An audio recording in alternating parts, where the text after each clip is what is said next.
Le Barça en colère contre l'Arabie Saoudite et ça concerne un certain Lionel Messi, Cristiano Ronaldo qui aurait annoncé en coulisses la date de sa future retraite et Rennes qui troll Achraf Hakimi. C'est le programme du journal du foot numéro 1388.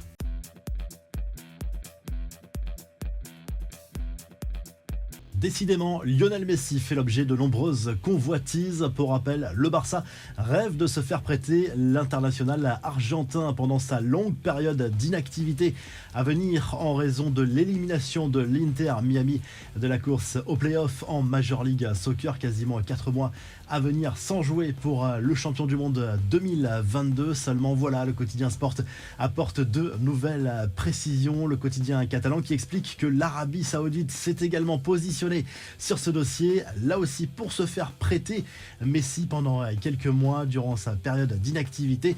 Et forcément tout cela contrarie sérieusement les plans du FC Barcelone. Infatigable Cristiano Ronaldo, ceux qui voulaient l'envoyer à la retraite peuvent aller se rhabiller selon un journaliste saoudien et le journal Sport en Espagne. L'international portugais aurait demandé à son club d'Al Nasser de prolonger son contrat. La raison est simple, la CR7 rêve de disputer la Coupe du Monde 2026 pour finir sa carrière sur une grande compétition.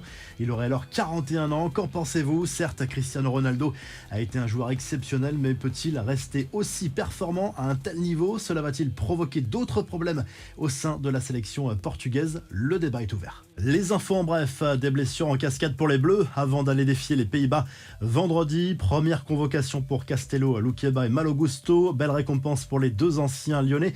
Jules Koundé est forfait, tout comme Dayo Upamecano. Didier Deschamps, lui, a été interrogé sur la situation de Paul Pogba. Il se dit attristé pour le champion du monde 2018, mais clairement, il ne lui ferme pas la porte pour un éventuel retour en bleu dans le futur, même si a priori, cela paraît assez improbable.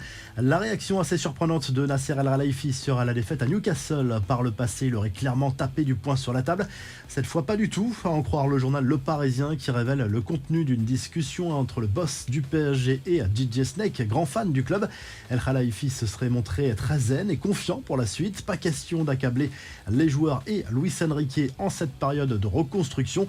Et la blague du Stade Rennais sur Achraf Hakimi sur les réseaux sociaux, auteur du deuxième but parisien dimanche au Roazhon Park en Ligue 1. L'international marocain a fait mine de ne pas comprendre lorsqu'un journaliste lui a demandé de parler de sa main au début de l'action. Le club breton s'est gentiment amusé de la réaction du joueur parisien dans une vidéo postée sur TikTok avec sa fameuse main en gros plan et une musique de fond amusante. La revue de presse direction l'Espagne où le quotidien Sport s'inquiète des blessures à répétition et qui s'accumulent donc pour le FC Barcelone depuis quelques semaines et surtout à 3 semaines du Classico contre le Real Madrid en Liga. Après Robert Lewandowski, c'est le français Jules Koundé et l'espagnol Lamine Yamal qui rejoignent l'infirmerie. Du côté de l'Italie, le Corriere dello Sport se penche sur l'avenir de Rudy Garcia sur le banc du Napoli, largement fragilisé depuis ce week-end après la défaite face à la Fiorentina. Le nom d'Antonio Conte commence à circuler du côté de Naples, mais le technicien français passé par l'OM et l'Olympique lyonnais devrait bénéficier d'un petit sursis de 3 matchs pour redresser la barre. Si le journal du foot vous a plu, n'oubliez pas de liker et de vous abonner et on se retrouve très rapidement pour un nouveau journal du foot.